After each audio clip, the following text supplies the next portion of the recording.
Hello. Hello. Director Stephen Knight. How are you doing today? Very good. That's Very great. I'm Jackson Young with the Dallas Entertainment Journal. I just had a couple of questions for Of you course. about your film Locke.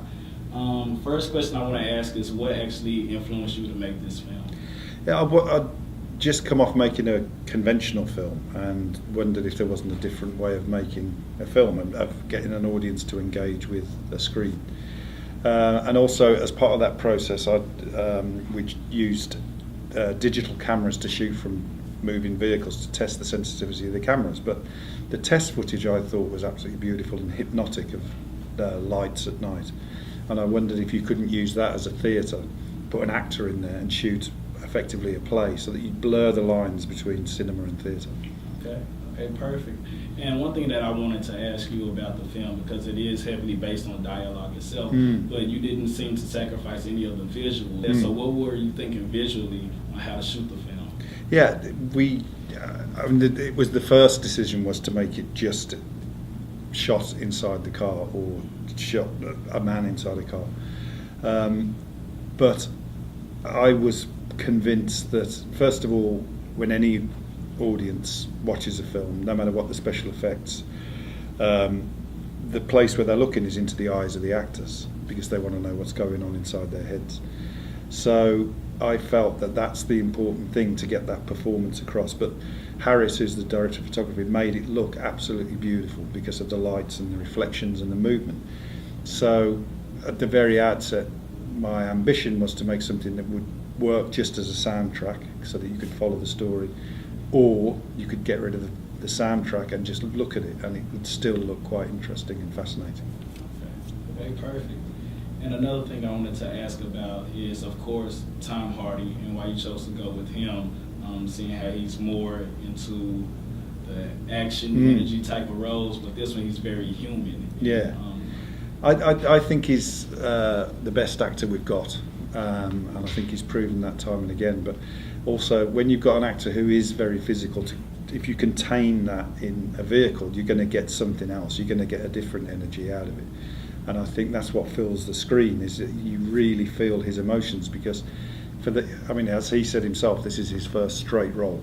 You know, it's the first time he's not been a baddie or a monster. And that's a challenge. It's to transform into being just an ordinary man, and that's who Ivan Locke is. Okay, perfect. And what about the rest of the cast? Because you don't really see them a lot, or at all. So how did you go about casting the voices? Yeah, I mean, we were shocked that all our first choices said yes, which was amazing, because it helps that you're only asking for 8 days, not 8 weeks of their time. But these are the best actors we have in the country, and they all liked the idea. They wanted to work with Tom, and they liked the script. So for very little reward, they spent sort of 9 p.m. till 5 a.m. each night in a hotel conference room with some red wine and biscuits and doing their performance. So it was fantastic that they did it. Okay. So was the rehearsal more just at like a round table like this? Yeah, we sat around a table for 5 days and read the script from the page, and all the work of direction and character was done then, so that when we went on the road, we were all equipped and knew what we had to do. Okay.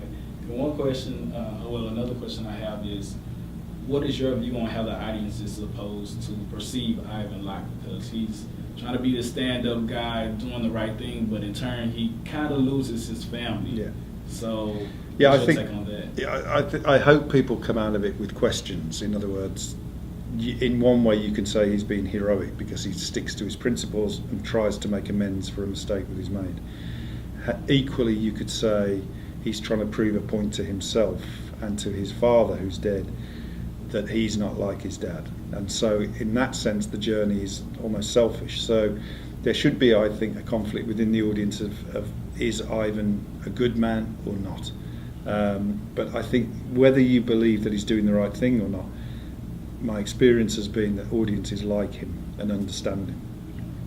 I'm glad you brought up the point of his father, because that's something that I wanted to ask you about. Is he really that much different? Because he's trying to be the opposite of his father so much, and I'm going to be the father for this child, but in turn, he still hurts his family. That's right. It's an excellent point, because the thing that Ivan is trying, his dad was the sort of person who would have made this mistake a lot and would have walked away. So here is Ivan terrified that no matter how much he's changed his own life, no matter how much he's straightened up his act, that fate decrees that this is going to happen to him, that it's almost genetic.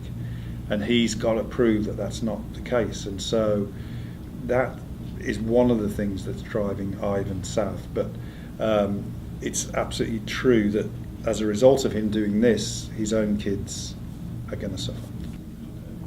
All right, well, that was pretty much all of the questions that I had. I definitely want to thank you, Stephen Knight, for interviewing here with us with the Dallas Entertainment Journal, and we wish you good luck in the success of this film. Thank you. Thanks a lot. All right, thank you. Wonderful.